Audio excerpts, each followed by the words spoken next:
വീണുപോയി. പുതിയ തലമുറ അവർക്ക് ആവർത്തിച്ചു കൊടുക്കുന്ന നിർദ്ദേശങ്ങളാണ് ആവർത്തന പുസ്തകം. ദൈവം അവർക്ക് വേണ്ടി എന്തെല്ലാം ചെയ്തു,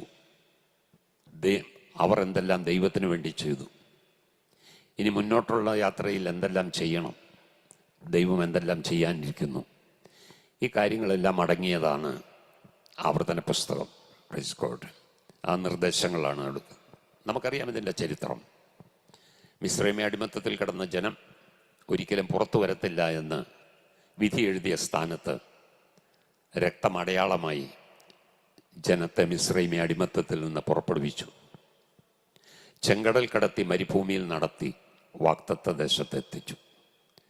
പ്രൈസ് ഗോഡ്. അത് നിഴലായി സംഭവിച്ചെങ്കിൽ അവരുടെ മരുഭൂ യാത്രയിൽ അവരെ നടത്തിയത് നമ്മുടെ കർത്താവായിരുന്നു എന്ന് എഴുതിയിട്ടുണ്ട്. Praise God. പുതിയ നിയമത്തിലേക്ക് വരുമ്പോൾ ആ കർത്താവ് നമുക്ക് വേണ്ടി പാപയാഗമായി തീർന്നു. ആ രക്തത്താൽ വിടുവിക്കപ്പെട്ട് സമുദ്രത്തിലൂടെ സ്നാനമേറ്റതുപോലെ സ്നാനമേറ്റ് മോശയോട് ജനം ചേർന്നതുപോലെ യേശുവിനോട് ചേർന്ന് പകൽ മേഘസ്തംഭം, രാത്രി അഗ്നിത്തൂണായി.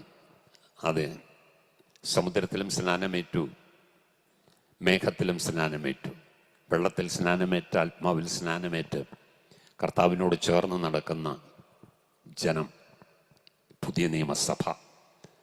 Praise God. ഇതിനകത്തുനിന്ന് എന്ത് പഠിക്കാനുണ്ടെന്ന് ഒന്ന് ചിന്തിച്ച് നമ്മുടെ ജീവിതത്തിൽ അത് ഏറ്റെടുത്ത് ദൈവമൊരുക്കുന്ന എല്ലാ കരുതലുകളും അനുഭവിപ്പാൻ ഇടയാക്കി തീർക്കട്ടെ. Praise God. നമുക്ക് പിന്തുടരുവാൻ നല്ലൊരു മാതൃക വെച്ചു പോയ ഒരേ ഒരാളേ ഉള്ളൂ, യേശു ക്രിസ്തു. Praise God. പിതാവായ ദൈവത്തിൻ്റെ ക്രോധാഗ്നിക്കും പുത്രനാം ദൈവം നമുക്ക് വേണ്ടി ഏൽപ്പിച്ചു കൊടുത്തു.